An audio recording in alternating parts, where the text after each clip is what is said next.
I have never in my life, in over 100 countries that I have traveled, mu buzima bwanjye mbayeho mu bihugu birenga 100 maze kujamwo, felt as safe as I feel here, even safer than America. nta hantu na hamwe nigeze numva ntekaniwe nk'uko ntekaniwe muri iki gihugu na hariya muri Amerika iwacu.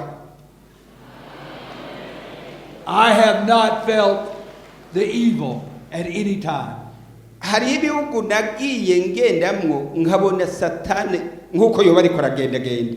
After the last 3 weeks, I see what Jesus wanted me to see. Ariko muri aya mayinga atataye narabonye vy'ukuri ingene Yesu ariko arakora muri iki gihugu.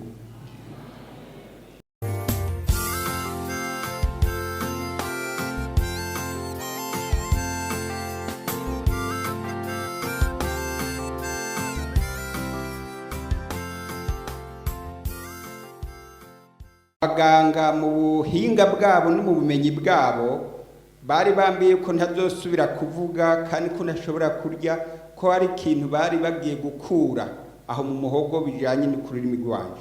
But as I was praying to the Lord because I love Jesus, ariko rero ndiko ndasenga Imana kubera ndakunda Yesu, a vision came to me.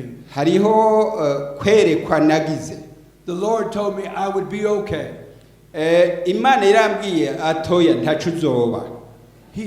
He assured me he is more powerful than any medical science or any doctor's knowledge in the world.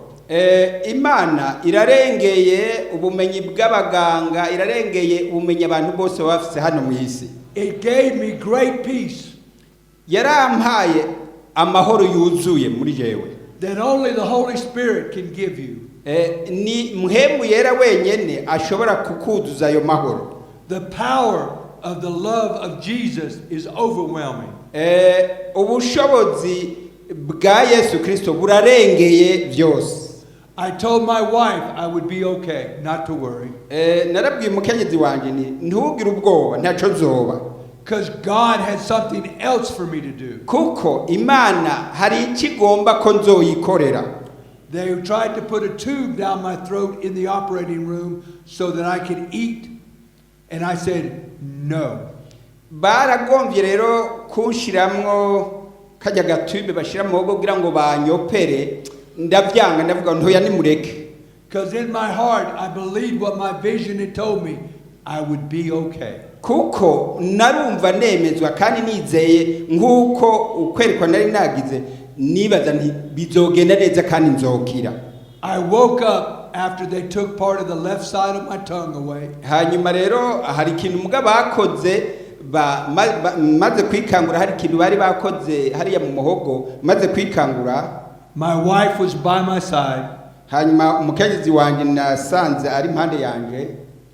I was speaking. Ariko rero nca ntangura kuvuga. It hurt, but I could speak. Byari narababara ariko kandi narashobora no kuvuga. I was eating that evening. Mbere kuri uwo mugoroba nyene naciye ntangura kurya. At that moment I knew the power of the Lord was with me. Hanyuma rero aho naciye ntahura neza ku bushobozi bw'Imana buri kumwe nanje. After that I traveled to many places in the world talking about Jesus. Hanyuma rero maze gukira naciye ngenda mu bihugu vyinshi mvuga ubushobozi bwa Yesu Kristo.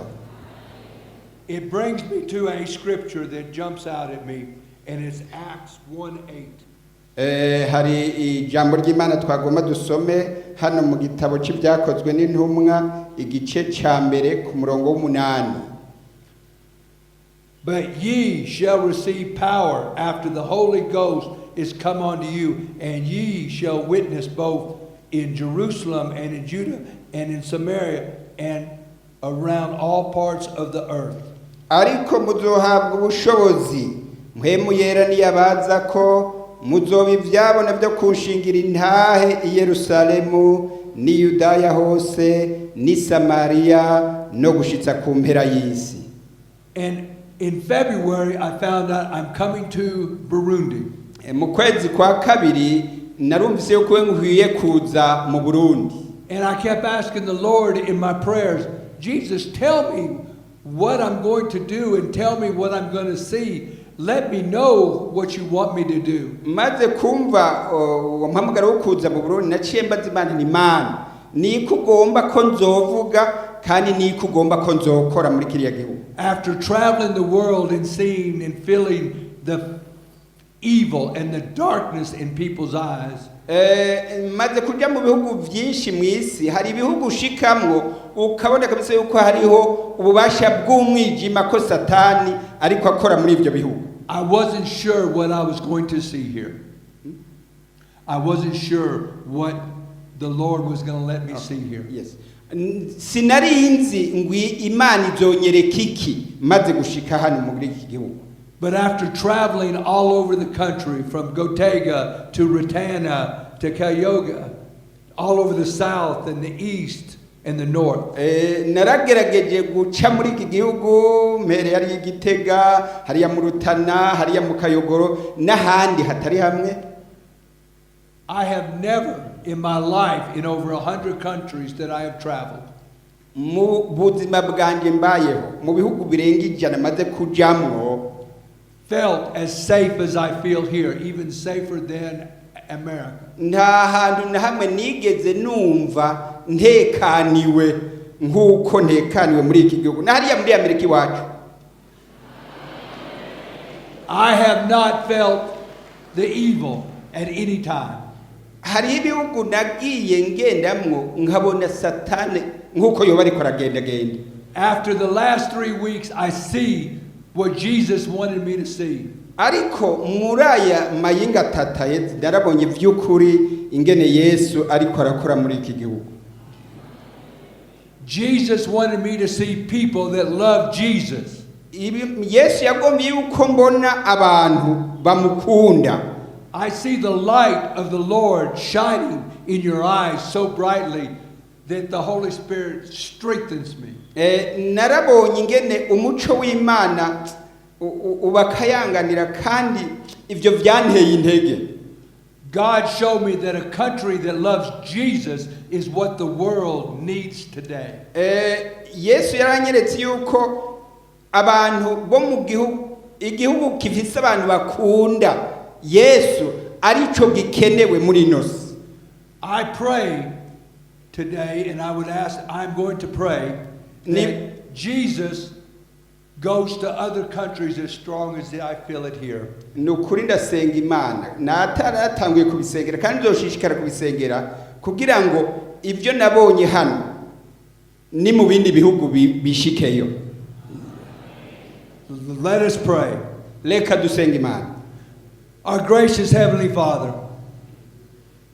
Data wa twese uri mwijuru, I pray for all the Gideons in the world. Ndasengeye abagidiyoni bakorera ha ni mu bindi bihugu. As we spread the word of Jesus, nk'uko tugenda dutanga ijambo rya Yesu Kristo. Lord, I pray that even in America, ndasengeye kandi na hariya muri Amerika iwacu, that the light and the Holy Spirit that I have felt here in Burundi, kugira ngo umuco n'ubushobozi bwa Mpwemu Yera numvise hano muri iki gihugu Burundi, will be as strong all over the world as I have felt here. kugira ngo bizogende bishwara ni mu bindi bihugu mu isi. Lord, I pray that you will bless these pastors. Ndasengeye kugira ngo uzofashe abapastori. I pray that you will bless this Pentecostal church for the work they've done over the last 90 years. Ndagusaba kugira ngo uhezagire igikorwa cha Pentecost muri iki gihugu bakoze mu myaka itari mike. Lord, because I know as the Bible says, your word will not come back void, and I have felt the word. Kandi turasaba nk'uko ijambo ryawe ritagira ubusa rizokora igikorwa cyaryo. Thank you for all that you've done for me. Urakoze cyane kuri byose wankoreye. Thank you for showing me the light of Jesus in a country that loves Jesus. Ndagushimiye ko wanyeretse umuco wa Yesu ingene uri kurakayangana muri iki gihugu. All this I pray in Jesus' precious name. Ibi Amen. byose ndabisabye mu izina rihambaye rya Yesu Kristo umwami wacu. Thank you very much. Murakoze cyane. It is a true blessing. Ni by'ukuri wari umuhezagiro kuri jewe.